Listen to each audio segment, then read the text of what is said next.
তাদের ম্যানিফেস্টোতে আছে যে মুসলমানদের ফরজ না শুধু ওয়াজিব পর্যন্ত 100% যে ফুলফিল করবে সেই একমাত্র সদস্য হতে পারবে। লোক দেখানো একটা কারুকার্য তারা করতেছে। সিরিয়াস নিচ্ছে কি জামাতকে ভয় পেয়ে, জামাতের সাংগঠনিক যে সক্ষমতা তার নিয়ে এখন পর্যন্ত যা প্রস্তুতি, অন্যদিকে নিজেদের অপ্রস্তুতি বিএনপি সেখানে অস্বস্তিতে ভুগছে? সেটাকে তো বিএনপির আমরা ধারে কাছেও মনে করি না।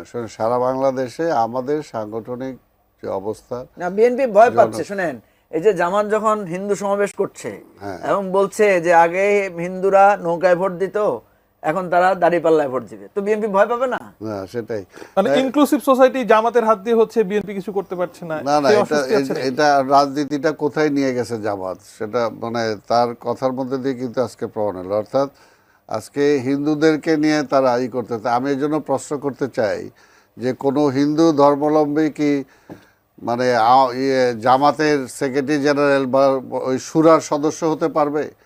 তাদের সংবিধান বা তাদের যে ম্যানিফেস্টো আছে সেটাকে কাভার করে?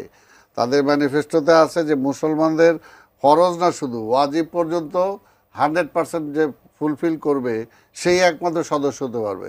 তাহলে একটা হিন্দু কীভাবে সেখানে, তার মানে এটা একটা ভুয়া, এটা একটা সম্পূর্ণ একটা মানে লোক দেখানো একটা কারুকার্য তারা করতেছে। তো আমি যেটা বলবো দেখেন, এখানে যে বিষয়টা সব বলতে চাই যে বিএনপির ভয় পায় না। বিএনপির বিষয়টা হলো যে বিএনপি তো একটা রেসপন্সিবল দল, কারণ আমরা মনে করি যে আজকে আমাকে রাষ্ট্র ক্ষমতায় যাওয়ার জন্য আমরা প্রস্তুত। রাষ্ট্র ক্ষমতায় গেলে আমি এমন কোনো কমিটমেন্ট করতে পারি না, এমন কোনো ভুয়া আমি কথা দিতে পারি না জাতির সামনে যে আমি ক্ষমতায় যাওয়ার পরে সেটা পালন করতে পারবো, তাই না?